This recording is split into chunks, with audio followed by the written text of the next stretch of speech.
నువ్వు వ్యవసాయానికి కావాల్సిందే యూరియా, నీళ్లు, రెండే కదా కావాల్సింది. అయితే నీళ్లు కావాలి, యూరియా కావాలి, కరెంటు కావాలి. కానీ కాంగ్రెస్ గవర్నమెంట్ ఏమంటుందంటే ఇవాళ వ్యవసాయానికి యాప్లు కావాలి, మ్యాపులు కావాలంటుంది. వ్యవసాయానికి కావాల్సింది నీళ్లు, యూరియా. కానీ కాంగ్రెస్ ఏమంటుంది యాప్లు, మ్యాపులు కావాలంటుంది. ఇది ఎట్లుందంటే ఆడలేక ఓడే మధ్యలో అన్నట్టు యూరియా సరఫరా చేయడం చేతగాక ఈ ప్రభుత్వం దొంగ నాటకాలు ఆడుతా ఉంది. మళ్లీ ఇప్పుడు మ్యాపులు, యాప్ల పేరిట రైతుల ఉసురు పోసుకుంటా ఉన్నారు. ఇది ఒక అనాలోచితమైన చర్య, ఒక తుగ్లక్ చర్య. తక్షణమే దీనిని విరమించుకోవాలని చెప్పి బీఆర్ఎస్ పార్టీ పక్షాన, రైతుల పక్షాన డిమాండ్ చేస్తా ఉన్నాం. రైతు వ్యవసాయం చేయాలన్నా ఈ యాప్ల చుట్టూ, మ్యాప్ల చుట్టూ, అధికారుల చుట్టూ తిరగాలనా? రైతుకు నాగలు పట్టుడే తెలుసు తప్ప ఈ యాపులు గీపులు తెలివై. రైతుకు ఈ సోషల్ మీడియాతోని రైతులకు ఇవన్నీ ఇబ్బందులు పెట్టడం కరెక్ట్ కాదు. అందరికీ స్మార్ట్ ఫోన్లు ఉండయి, చాలా చోట్ల నెట్వర్క్ ఉండదు. మరి కౌలు రైతుల పరిస్థితి ఏంది? ఇప్పుడు ఏమంటుంది ప్రభుత్వం? ఒరిజినల్ రైతట కౌలు రైతుకు కౌలు ఇచ్చినట్టు రాసిస్తే అప్పుడే కౌలు రైతుకు యూరియా ఇస్తారట. మళ్ళా టెనెన్సీ యాక్ట్ ఉంది, అసలు వాడు కౌలు ఇచ్చినే బంద్ పెడతాడు. అంటే లక్షలాది మంది కౌలు రైతుల భవిష్యత్తు ప్రశ్నార్థకమైతుంది. టెనెన్సీ యాక్ట్ తో, ఇప్పుడు మీరు తెచ్చిన కొత్త చట్టాలతో ఇప్పుడు మీరు ఈ లింకులు పెడితే రేపు కౌలుకిచ్చుడే బంద్ అయిపోయే ప్రమాదం ఉన్నది. ఆనాడేమో పెద్ద పెద్ద మాటలు మాట్లాడినరు.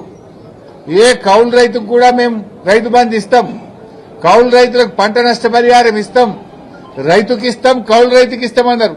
గెలవంగానే మాకు సంబంధం లేదు, రైతు కౌలు రైతు చూసుకోవాలన్నారు.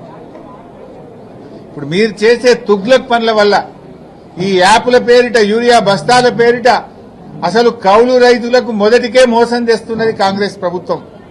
రేపు రైతులే కౌలుకు ఇవ్వని పరిస్థితి ఏర్పడుతుంది. రైతులకు, కౌలు రైతులకు మధ్య పంచాయతీ పెడుతుంది ఇలా కాంగ్రెస్ ప్రభుత్వం. ఈ యూరియా కోసం ఎన్నిసార్లు తిరగాలి? బాయికాడ బర్రెని దుడ్డని చూసుకోవాలన్నా, వ్యవసాయం చూసుకోవాలన్నా, మీ ఆఫీసర్ల చుట్టూ తిరగాలన్నా? యాప్ కోసం ఒకసారి తిరగాలి. ఆ ఇచ్చే యూరియా బస్తాలు కూడా ఎకరానికి 2 ఇస్తాం, ఆ 3 ఇస్తాం. 3 ఇస్తే 3 సార్లు ఇస్తారట, అవి కూడా ఒకసారి ఇయ్యడట. అంటే నీ యాప్ కోసం ఓసారి తిరగాలి. ఆ ఇచ్చే 3 బస్తాలకు మొదలొక బస్తా, మధ్యలో ఒక బస్తా, పొట్టకొచ్చినాక ఒక బస్తా. అంటే ఇక రవాణా ఛార్జీలు, ఆటోలు, బస్ కిరాయిలు పెరుగుతాయి. ఇప్పటికే బస్ ఛార్జీలు డబుల్ చేసిన మగవాళ్లకు. బస్ ఛార్జీలు రేవంత్ రెడ్డి వచ్చిన 2 సంవత్సరాల్లో 2 అంతలైనాయి బస్ ఛార్జీలు. అంటే నువ్వు ఆఫీసర్ల చుట్టూ తిరగాలి తప్ప వ్యవసాయం చుట్టూ తిరగాల్సిన అవసరం లేదా? రైతుల్ని మొన్ననే యూరియా బస్తాల కోసం 10 సార్లు లైన్లో నిలబెడితే ఒక్కొక్క బస్తా ఇచ్చినావు. ఇప్పుడు యూరియా సరఫరా చేతగాక యూరియా ఎగబెట్టడం కోసం ఇవాళ కేంద్ర రాష్ట్ర ప్రభుత్వాలు 2 కలిసి రైతుల ఉసురు పోసుకుంటున్నాయి. అటు కాంగ్రెస్ అయినా, బీజేపీ అయినా 2 రైతు వ్యతిరేక ప్రభుత్వాలే. ఇద్దరూ కలిసి రైతుల ఉసురు పోసుకుంటున్నారు. ఈ యాప్లు, మ్యాపుల పేరిట యూరియా సరఫరాను తగ్గించే ప్రయత్నం చేస్తున్నారు.